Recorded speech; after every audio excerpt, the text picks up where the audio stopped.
I guess it's just a typical night in the Sun Belt, you know. Certainly got to give those guys credit. You know, we moved the game up on them, not purposely, but our administration felt like it was the best thing to do, given the projected road conditions and weathers coming in. So appreciate you guys hanging around here. Just what can I say? I think that. I thought that we played well, in spots. We defended well. I thought we were focused throughout the game.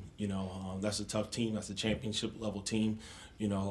Just like the game that we played a year ago in Pensacola. It's going to have its ups and flows, and we were able to kind of fight through it this time and stay locked in.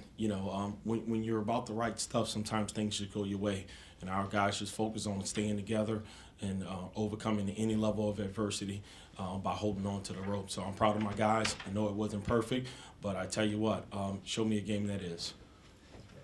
Coach, you mentioned how it was a little bit different where y'all were able to stay locked in this time around against App State. What do you feel like that helped y'all with that? Yeah, I think the poise from Mason, on the defensive end, and I thought the energy from D2 and from Drew Drennan came at the right time, and then timely rebounds. So just those timely stops, leaning on the things that the program was built upon. We just have to stick to that. I know the fans like, a little bit more up-tempo, a little bit more ball movement, player movement, stuff like that, and the isolations and stuff like that. But at the end of the day, this program was revitalized through defense. And I thought that tonight, when we needed it most, the defense stepped up. You mentioned Mason, didn't have a huge scoring night, but what kind of impact do you feel like he had on this game? He was amazing for us. He was steady. When we needed something, he stepped up and gave us what we needed. I thought his ability to distribute the ball was right on time. He had 8 assists tonight. And when he's moving it like that, getting into the cracks and spoon-feeding guys, we can be pretty good. Certainly I would like for him to be more aggressive, take more shots, but, he's not a selfish guy. So we just need to watch film so he can feel confident in shooting those shots at that given time. Coach, how surprised were you with the movement of the game, moving it up and everything? You still had that energy of the crowd coming in and supporting you guys.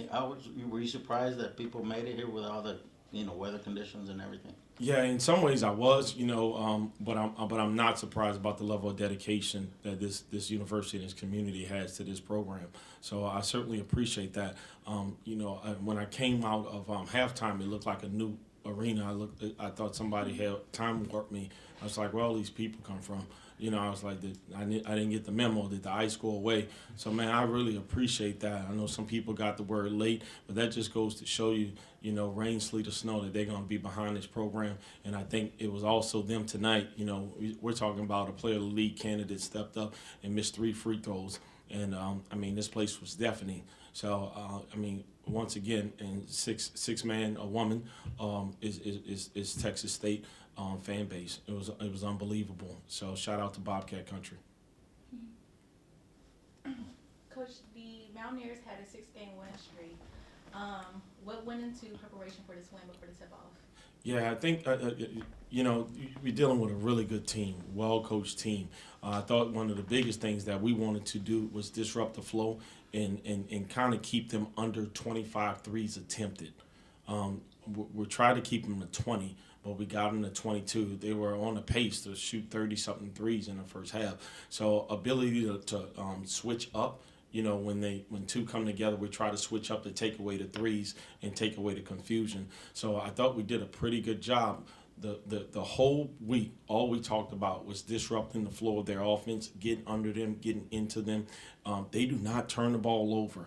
So I knew that was going to be something that we were going to have to overcome, the fact that we weren't going to get out many transition buckets. But I thought we could dominate the paint, and I thought that we did that. And I also thought that we could knock down free throws if fouled, because they traditionally don't foul a lot. So I appreciate the fact that my guys were locked in and followed the game plan. But when you beat a good team, you need some things to go your way, first of all, and second of all, you need to stick to the game plan.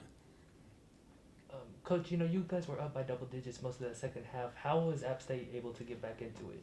Yeah, good teams do. They find ways in which they can hurt. They impacted the game through isolation ball. I'm not saying like on an island, but they look for the matchup. They have a big, strong guy, that was able to try to drive through us. And then after that, to be completely honest with you, we got in foul trouble. We got chippy. It kind of got a little chippy on the perimeter where they started calling it a little bit tighter than they did in the first half. And then usually when you put your head down and drive it like that, when you're kind of the aggressor, you tend to get those calls. So they kind of did it from the free throw line. Ironically, they got into the game through the free throw line, and then at the end, something happened at the free throw line that didn't go their way. So that's just basketball. Well, had Justin Forrest made 2 or 3 of those free throws, what do you feel like you would have done there? Yeah, we're gonna run a play that we're comfortable with. Try to get the ball in our players' hands. We work on situations all the time, and then you just got to be confident enough that those guys are going to execute and get the ball where it needs to get to. But I appreciate the fact that I didn't have to worry about that. Looking at Coastal Carolina this weekend, what kind of changes do you feel like you guys need to make on the quick turnaround? Yeah, I think we got to kind of minimize some of those mistakes, execution mistakes, at crucial moments right there. We got to play a little bit better energy consistently. Certainly we're going to have to do a better job of defending without fouling. First of all, and then we got to be prepared for a lot of mixing up the defenses because they do a lot of different things right there. So if we can do those things, and if we can get another Bobcat crowd like that, I like our chances.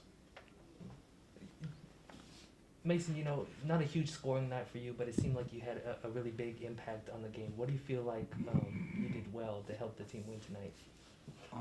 I think I just kind of did my best to control the game, make sure everybody was in the right position, and make sure we just got to the things we worked on in practice and everything. So I feel like just going out there and leading the team is what I was really trying to do.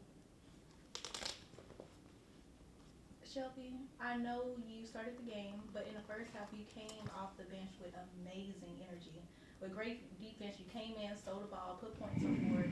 What was your mindset to get that momentum in the first half? Anytime we play in the game or even in practice, I just always try to bring high level energy. I know our team feed off of that. So that's always like my main job, just always bring energy and always play my hardest on the defensive end. Shelby, y'all got off to that big start in the first half, knocking down a bunch of threes. What was helping y'all find those looks on the outside? Just playing inside out. We thrive off of driving kicks or throwing it into the post and have cutters and then some of the other guards space out. So just getting wide open looks, that helped us out. How surprised were you guys with the crowd that was out here and just the energy out there with all the weather conditions out there and moving the game up and all that? How cool was that for you guys? Just feeling the energy from the crowd. That was pretty awesome. Just with everything going on and the ice storm and everything, just to see, your alumni and just your students as well, that your peers just come and support you. Like that means a lot, and we really appreciate it. Shelby?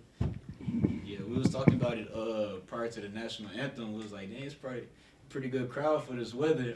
We wasn't expecting that for sure, but we were very much so appreciate it. Coach said he walked, halftime went in, and when he came out, it's like he figured, it's like, what's going on here? Yeah. It was like it almost doubled in size for him. He's like, I guess people got the word out that the game was still going, so more people showed up. Did anything change for y'all knowing that the game got moved up by a couple hours?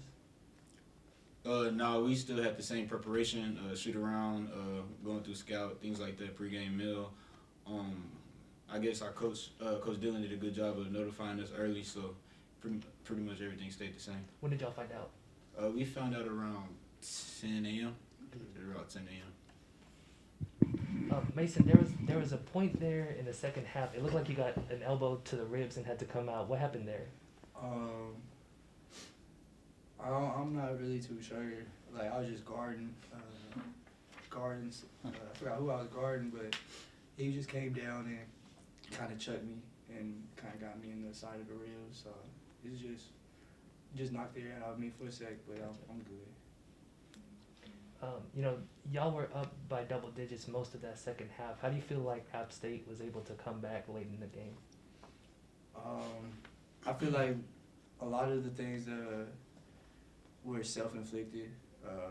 We kind of slowed the pace down on offense, and we stopped defending as well as we were throughout the game. So I think that was a little bit more on us than kind of what they were doing, but we stuck through it and got the win. One of the things TJ pointed out was it seemed like the game got called a little bit tighter. Did y'all feel that? Yeah, for sure. And then, you know, had Justin Forrest made 2 or 3 of those free throws on that last possession, what do you think what would y'all have done in those last couple of seconds?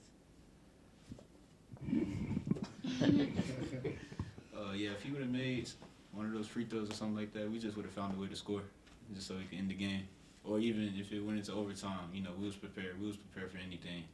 So yeah. I mean, I know the victories are big and everything, but to take on the leader of the Sun Belt right now, Mm-hmm. how much momentum does that give you guys? Uh, And to kind of avenge, Yeah. how much of a factor was that motivation for you guys? Yeah, anytime you can get a win like this is always big. You know, with the weather, all the changes and things like that. Anytime you get a win like this, especially at home, it's always big.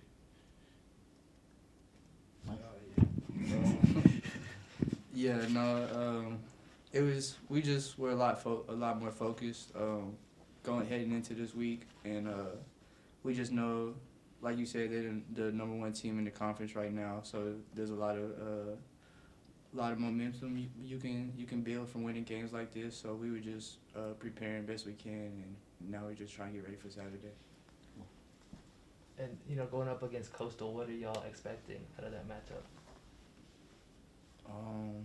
I think we're gonna expect just a tough physical game, and just another game where we got to go out and defend and get some stops, and at the same time put some points on the board. Yes. Go ahead. My question is for Mason.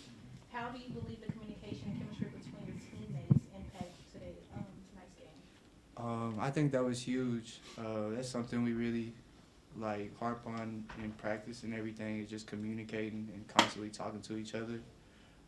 So yeah, definitely huge, and we feel like the most connected team always wins. So we try to go out there and be the most connected team every night.